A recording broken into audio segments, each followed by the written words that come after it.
Simondon, là on voit ce que ne peut pas s'empêcher de vouloir la cybernétique et les cybernéticiens.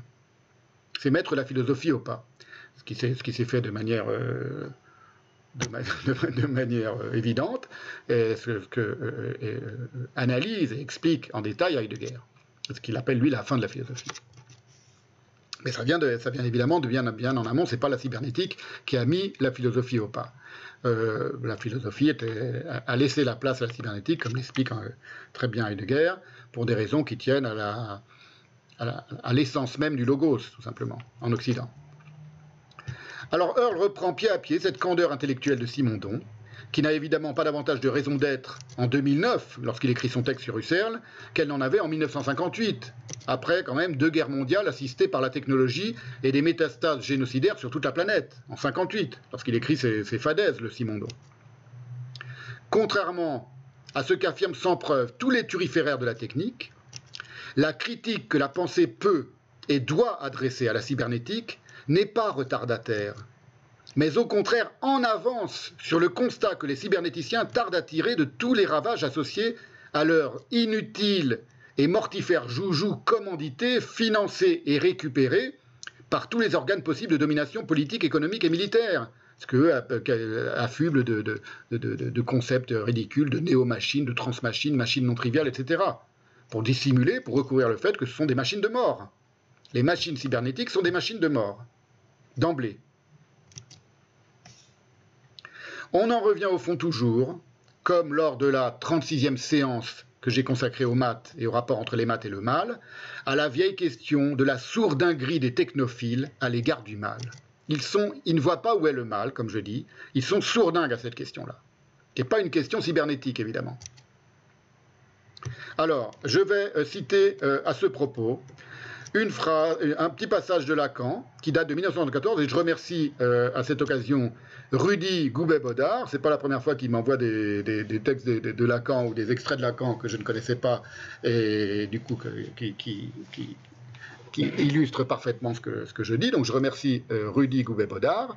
C'est un entretien de Lacan avec une journaliste italienne, Emilia Granzotto, dans le journal Panorama, qui a été, on n'a pas la version française dans la version italienne, mais elle a été retraduite en français, qui date du 21 novembre 1974. Et voilà ce qu'écrit Lacan, c'est très intéressant par rapport à tout ça, ce que je suis en train de vous dire maintenant, du retard de la pensée sur de la pensée de la cybernétique sur la pensée en réalité.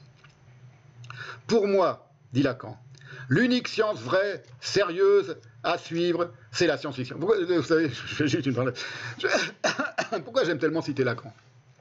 Bon, il n'aura pas échappé à qui que ce soit que si j'appelle ce que je fais, qui est assez inédit, je crois, hein, dans l'histoire enfin pas dans l'histoire, dans ce qu'on fait en ce moment, ce que font tous les intellectuels même derrière leurs écrans, et que j'appelle ça un séminaire, c'est évidemment un hommage au séminaire, au plus fameux séminaire du XXe siècle, de la seconde moitié du XXe siècle, qui est le séminaire de Jacques Lacan.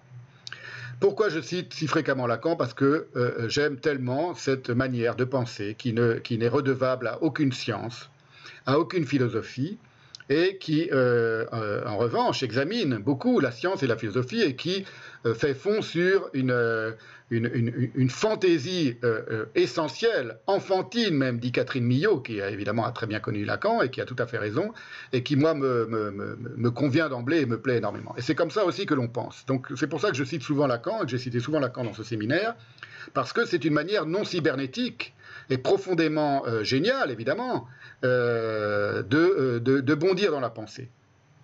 Voilà. Chez Lacan, c'est évident, dans le mot à mot, dans son humour, dans ses références, y compris parfois dans son argot, ou dans ses expressions qui reviennent tout le temps, comme mon Dieu, etc. Bon, j'en ai déjà parlé dans les séances précédentes, mais c'est pour le dire que je tiens quand même à rendre hommage, encore une fois, à la pensée de Lacan et à la grande liberté de pensée de Lacan, qui, moi, me plaît beaucoup et qui est une de mes influences, c'est vrai, avec la pensée juive évidemment, qui est aussi d'une très grande liberté.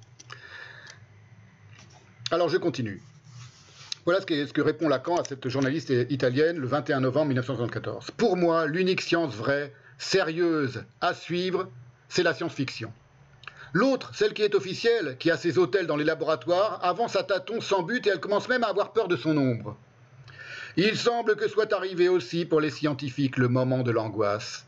Dans leurs laboratoires aseptisés, revêtus de leurs blouses amidonnées, ces vieux enfants qui jouent avec des choses inconnues, manipulant des appareils toujours plus compliqués et inventant des formules toujours plus abstruses, commencent à se demander ce qui pourra survenir demain et ce que finiront par apporter ces recherches toujours nouvelles. Enfin, dirais-je, et si c'était trop tard? On les appelle biologistes, physiciens, chimistes. Pour moi, ce sont des fous, dit Lacan. C'est génial parce que en 2022, en mars 2022, il n'y a plus moyen d'en douter. Hein. Seulement maintenant, alors qu'ils sont déjà en train de détruire l'univers, leur vient à l'esprit de se demander si par hasard ça ne pourrait pas être dangereux. Et si tout sautait?